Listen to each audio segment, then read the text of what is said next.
गोकुलपुर गांव छोटा और सुनसान था। भारत के ग्रामीण इलाकों में बसा हुआ यह एक ऐसी जगह थी जहां समय मानो थम सा गया था। गांव वाले जमीन पर खेती करते थे और अपने जानवरों की देखभाल करते थे। अपने पूर्वजों की तरह जीवन जीते थे। लेकिन गोकुलपुर एक रहस्य छुपाए हुए था, एक अंधेरा जो उसके दिल से चिपका हुआ था।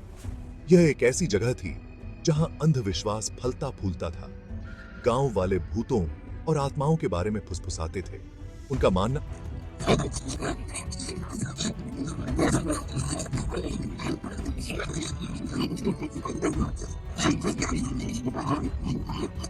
महल अपने पूर्व गौरव का एक खोल था, एक भूले हुए युग की एक खोखली याद दिलाता था। गांव वाले दरबानी पैलेस से दूर ही रहते थे। वे इसके श्राप के बारे में धीमी आवाज में बात करते थे। किंवदंती थी कि महल में उसके पूर्व द्वारपाल के भूत का वास था, एक ऐसा व्यक्ति जिसके साथ अन्याय हुआ था और वह प्रतिशोध की तलाश में था। यह कहानी पीढ़ी दर पीढ़ी चली आ रही थी। हर पीढ़ी डर की एक नई परत जोड़ रही थी। जैसे ही सूरज क्षितिज से नीचे डूबा, पूरे गांव में लंबी लंबी परछाइयां पड़ गईं। दरबानी पैलेस की कहानियां और भी शक्तिशाली लगने लगीं। गांव वाले अपने घरों को जल्दी से बंद कर लेते थे और एक साथ दुबक जाते थे। अज्ञात के डर से एकजुट हो जाते थे।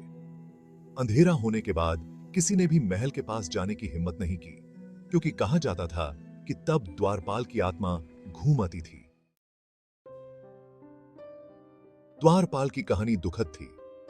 उसने अटूट निष्ठा के साथ महल की सेवा की थी, लेकिन त्रासदी आ गई। महल पर हमला हुआ और द्वारपाल ने अपने मालिक के घर की रक्षा करते हुए बहादुरी से लड़ाई लड़ी। वह बेरहमी से मारा गया। महल के फाटकों पर मृत अवस्था में छोड़ दिया गया। उसकी मृत्यु शांतिपूर्ण नहीं थी। वह क्रोध और प्रतिशोध की प्यास से भरा हुआ था। उसकी आत्मा शांति न पा सकी, महल से बंध गई। उसने अनंत काल तक महल की रखवाली करने की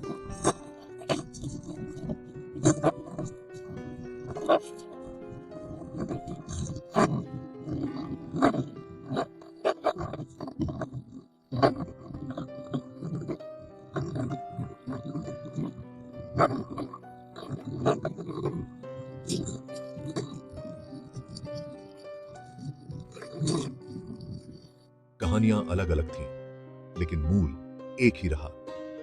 द्वारपाल की आत्मा दरबानी पैलेस में भटकती रही। एक बेचैन संरक्षक हमेशा के लिए अपनी मृत्यु के स्थान से बंधा हुआ था।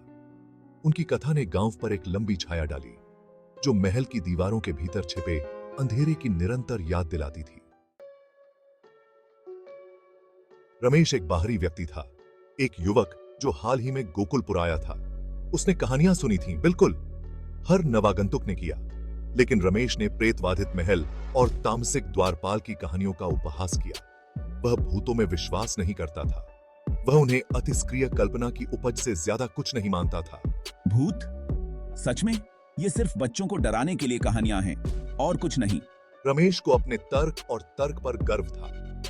वह जो देख सकता था और छू सकता था, जिसे वह विज्ञान और तर्कशीलता के माध्यम से समझा सकता था, उस पर विश्वास करता था। भूतों, आत्माओं और शापों का उस पर कोई अधिकार नहीं था। वह उन्हें एक बीते युग के अवशेष के रूप में देखता था, उस समय के अवशेष जब भय और अंधविश्वास का शासन था। यह सब बकवास है। लोगों को आगे बढ़ने और वास्तविकता को अपनाने की जरूरत है। जब गांव वाले दरबानी पैलेस के बारे में बात करते थे, तो उनकी आवाजें डर और विस्मय से धीमी हो जाती थीं। रमेश अपना सिर हिलाता था और मुस्कुराता था। उन्होंने उनके विश्वास को एक कमजोरी के रूप में देखा, आधुनिक दुनिया को अपनाने से इनकार। आप सभी को अतीत में जीना बंद कर देना चाहिए और तार्किक रूप से सोचना शुरू कर देना चाहिए। वह अक्सर उनकी कहानियों को चुनौती देता था, सबूतों की कमी और सुनी सुनाई बातों पर निर्भरता पर सवाल उठाता था। हालांकि उनके संदेह को अक्सर चेतावनियों और अनुरोधों के साथ मिला कि सोते हुए कुत्ते को झूठ बोलने दें। ऐसे एक शाम जब गांव वाले एक धधकती आग के चारों ओर एकत्रित हुए, तो अलौकिक के बारे में अपनी कहानियां साझा करते हुए रमेश का संदेह उबल पड़ा। उसने बहुत सुना था। मैं एक बार और हमेशा के लिए साबित कर दूंगा कि दरबानी पैलेस में कोई भूत नहीं है, कोई आत्मा नहीं है, कोई तामसिक द्वारपाल नहीं है।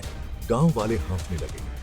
वे रमेश को मनाने की कोशिश करने लगे, उसे महल की दीवारों के भीतर इंतजार कर रहे खतरों से आगाह किया। रमेश, तुम नहीं जानते कि तुम अपने आप को किस में डाल रहे हो। महल शापित है। प्लीज रमेश, मत जाओ, यह जोखिम के लायक नहीं है। लेकिन रमेश दृढ़ था।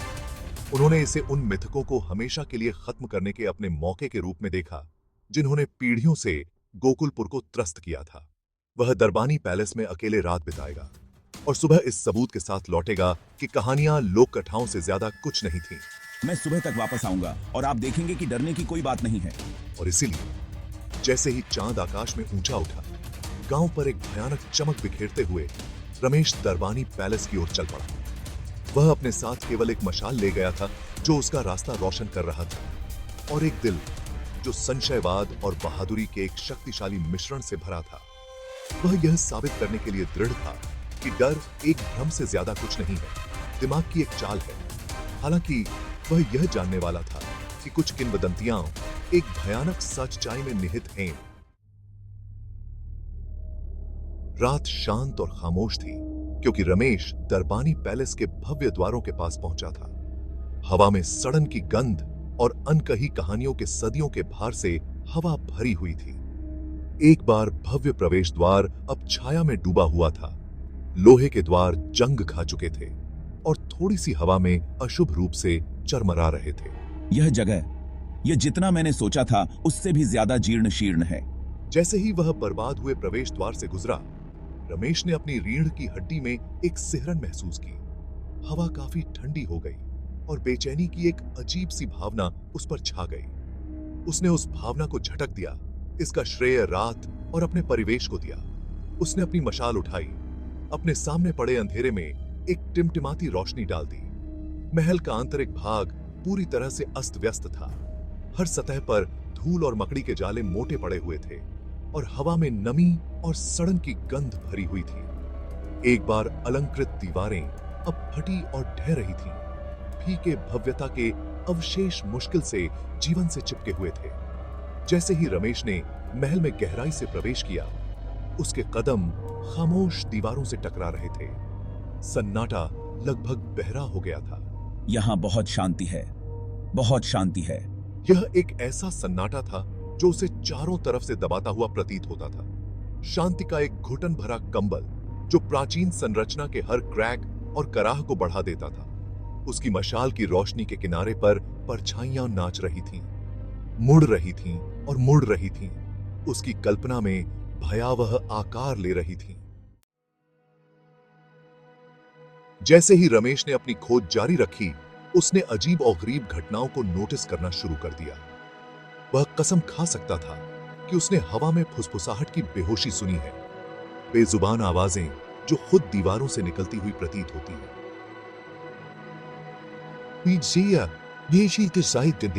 वो क्या था? सिर्फ मेरी कल्पना, निश्चित रूप से। फिर संगीत था। यह एक फीकी धुन के रूप में शुरू हुआ, दूर और भूतिया महल के उजाड़ हॉल से गूंज रहा था। यह संगीत कहां से आ रहा है? जैसे ही रमेश ने महल के हृदय में गहराई से प्रवेश किया, संगीत जोर से होता गया। यह एक शोकाकुल राग था जो एक गहरी उदासी से भरा हुआ था। रमेश आवाज का पीछा करता रहा। उसका दिल उसकी छाती में तेज हो रहा था। यह उसे एक लंबे दालान के अंत में एक बड़े धूल भरे कमरे में एक ढहती हुई सीढ़ी तक ले गया। यह सच नहीं हो सकता, है ना? और तभी रमेश ने देखा पियानो पर बैठी एक आकृति की धुंधली रूपरेखा। उसकी भूतिया उंगलियां चाबियों पर